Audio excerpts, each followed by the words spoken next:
Bonjour, bienvenue dans cette deuxième série de corrections concernant les exercices du chapitre 20 quelque chose, concernant les intégrales.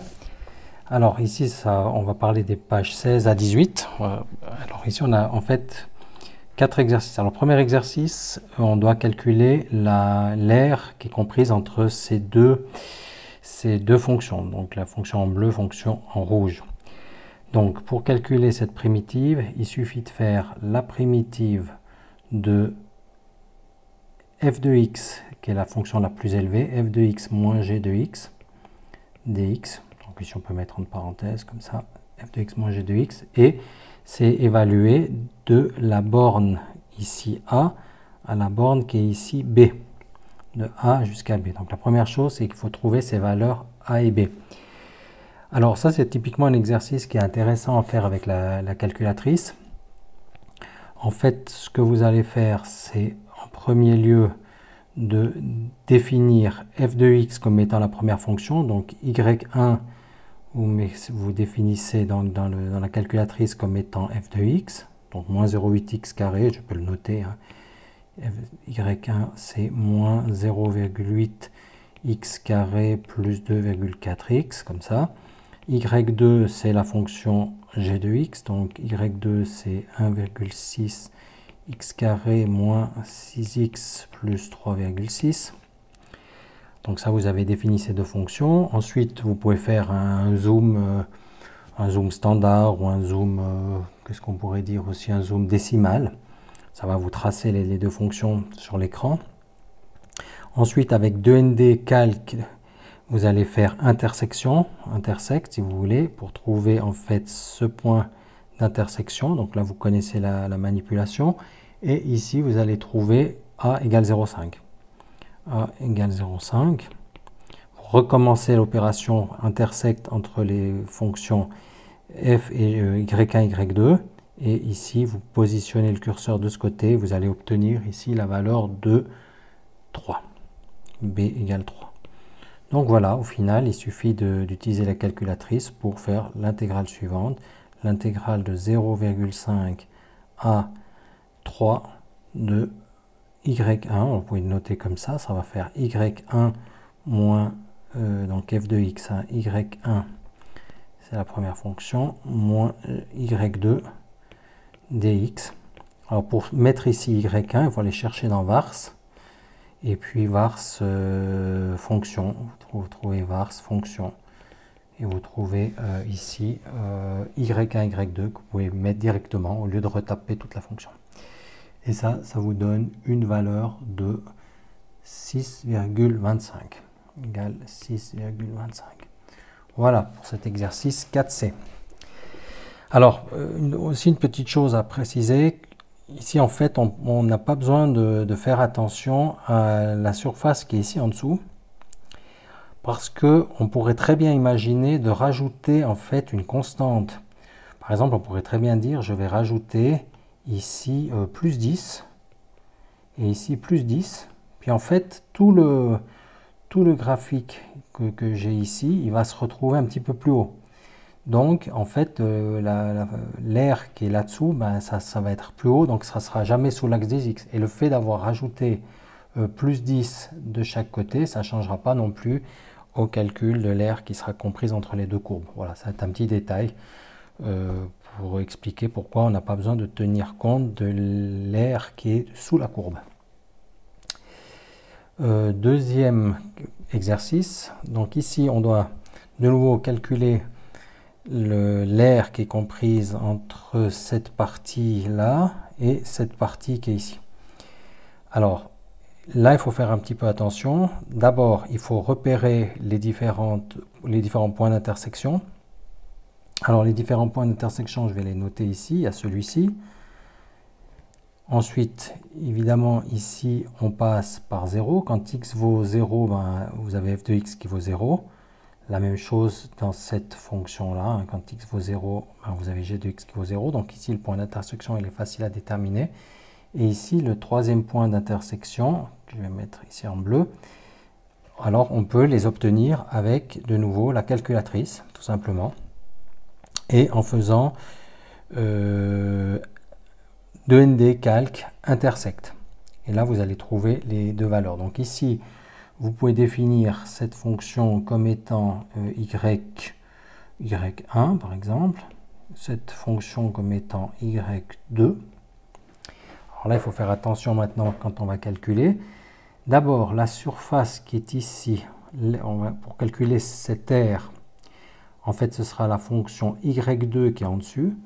Donc, je vais faire, pour cette partie-là, ça va être l'air, c'est-à-dire l'intégrale entre ce point, alors ce point avec la calculatrice, je vous le donne, c'est moins 2. Ici, on a moins 2. Donc, de moins 2 à 0. 0 ici. Et ici, c'est la fonction qui est en rouge, qui est supérieure. Donc, en fait, ça va être y2 moins y1 dx et plus la partie qui est ici et le point d'intersection pour ici avec la calculatrice on obtient 2. Sinon il faut résoudre l'équation. Sinon il faut résoudre l'équation, g de x ici, ça est égal à ça, puis avec en résolvant on trouve en fait les trois valeurs qui sont celle-ci, celle-ci et celle-ci. Avec la calculatrice, ça va gagner un petit peu du temps. Donc, pour calculer cette surface-là, maintenant, c'est la courbe en bleu, la fonction en bleu qui est supérieure. Donc, je vais faire plus l'intégrale de y1 moins y2. Et cette fois, je vais de 0 jusqu'à 2 dx. Et vous tapez ça dans la calculatrice et vous obtenez une valeur de 4. Voilà pour cet exercice. Bien sûr, vous pouvez essayer de le faire d'un point de vue totalement détaillé, en faisant les calculs, en cherchant les points d'intersection entre les différentes fonctions, et ensuite en calculant les primitives. Cette première primitive ici, cette deuxième primitive ici, et ensuite ça vous donnera le résultat de 4 si vous avez fait correctement vos calculs. Voilà pour cet exercice. Enfin, l'exercice 6A et 6C. Alors l'exercice 6A, alors c'est une fonction qui est exprimée en fonction de y et non pas en fonction de x. Donc pour calculer la surface qui est ici, il suffit de faire l'intégrale. Donc l'air, c'est égal à l'intégrale de la valeur 0. Ici, on va de 0 jusqu'à 4. De 0 jusqu'à 4 de cette fonction y carré dy. Donc là, on peut le faire directement, et ça fait y3 sur 3 que je vais évaluer. Généralement, on fait comme ça. On évalue de 4 à 0. Donc on fait une fois, je fais grand F de 4, puis après je fais grand F de 0, puis je fais la différence. Donc grand F de 4, ça fait 4 puissance 3 divisé par 3, alors ça fait 64 tiers, je vais laisser ça comme ça, 64 tiers moins 0 puissance 3, 0 sur 3, moins 0 sur 3, donc le résultat 64 tiers. Voilà, 64 tiers pour ce résultat. Exercice suivant. Donc ici, même situation, je dois calculer l'air qui est ici. Et ici, les fonctions, vous voyez, elles sont données Q en fonction de P. C'est-à-dire ici, vous avez Q en fonction de P. Donc, à ce moment-là, il faut voir le problème dans l'autre sens. Donc, ça veut dire que la première chose qu'il faut faire, c'est trouver le point d'intersection qui est ici. Et puis, comme ça, ça nous permettra, ici, je vais peut-être mettre ça en rouge, comme ça, ici. Voilà, ça nous permettra de trouver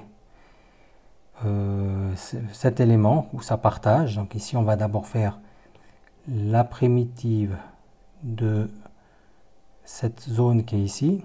Et ensuite, on va ajouter cette primitive de cette zone qui est ici. Alors, on va aller tranquillement. D'abord, pour trouver le point d'intersection ici entre les deux, il suffit de résoudre cette fonction est égale à celle-ci. Donc ici, on va avoir P sur 2 moins 2 est égal à 7 moins P. Je multiplie tout par 2. P moins 4 égale 14 moins 2P. Je passe le 2P de l'autre côté. Donc ça fait 3P est égal à 18. P est égal à 6. Donc ici, on a la valeur de 6. Alors j'ai encore besoin de cette valeur qui est ici. J'ai encore besoin de cette valeur. Alors cette valeur qui est ici, quand Q vaut 0 dans cette fonction, quand Q vaut 0 dans cette fonction, j'obtiens P, attention, on va mettre P sur 2 moins 2 est égal à 0, je passe le 2 de l'autre côté, P sur 2 est égal à 2, P égale 4. Donc ici, j'ai la valeur de 4. Ensuite, j'ai besoin d'avoir cette valeur qui est ici. Quand Q est égal à 0 dans la fonction bleue, Q égale à 0, 7 moins P égale à 0, donc P est égal à 7 ici en haut. Voilà, donc maintenant, pour calculer l'aire, toute cette aire ici, ça on va la décomposer en deux. Ça va être, je vais noter, R est égal à l'intégrale. L'intégrale, d'abord, je vais faire cette partie qui est ici. Donc ça va être l'intégrale de 6 à 7 de l'aire qui est sous la courbe en bleu. Donc ici, vous voyez, l'aire qui est sous la courbe en bleu.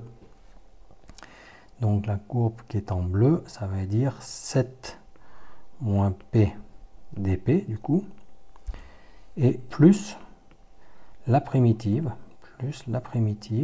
de 4 jusqu'à 6, la primitive de 4 jusqu'à 6, cette fois sous la courbe qui est en orange, c'est-à-dire sous la courbe en orange, c'est-à-dire P sur 2 moins 2 dP. Voilà. Et là, si on fait le calcul, ça nous donne 1,5. Alors, on peut également faire d'autres découpages. On pourrait changer les variables, exprimer non pas Q en fonction de P, mais P en fonction de Q, puis faire un découpage dans l'autre sens. C'est un peu plus compliqué, mais on arrive au même résultat. Voilà, cette vidéo est maintenant terminée. Merci de l'avoir suivie et à la prochaine.